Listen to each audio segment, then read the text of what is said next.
Welcome to our channel. Today we how to register with Coolors for color schemes. Easy tutorial step by step clearly. To register with Coolors for color schemes, first, open your web browser. Type in the URL coolors.co and hit enter.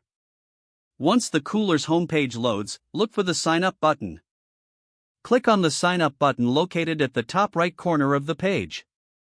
You will be presented with different registration options. You can choose to sign up using your email address, Google account, or Apple ID. If you opt for email, fill in your desired email address and create a password. Make sure to choose a strong password to secure your account. After entering your details, click on the Create Account button. If you are using Google or Apple, click the respective button and follow the prompts to authenticate. Once registered, you may be prompted to complete your profile. You can provide additional information, or you can skip this step if you prefer. After your account is set up, you will be redirected to the Coolors dashboard. Here, you can start creating and saving your color schemes. Explore the various features Coolors offers to enhance your design process. When you are satisfied with your color palette, be sure to save it to your account.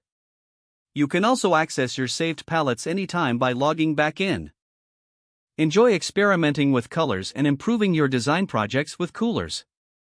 If the page does not load, refresh the browser or try again in a private or incognito window.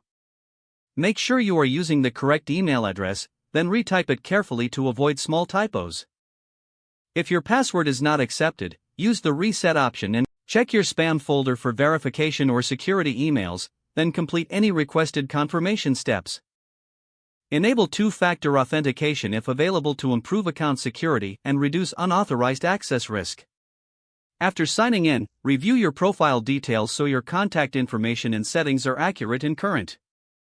If you see an error message, note it down and try again after restarting your device and internet connection.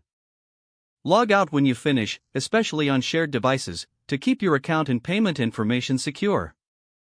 If the page does not load, refresh the browser or try again in a private or incognito window. Make sure you are using the correct email address, then retype it carefully to avoid small typos. Don't forget to like this video and subscribe to our channel for more step-by-step tech guides.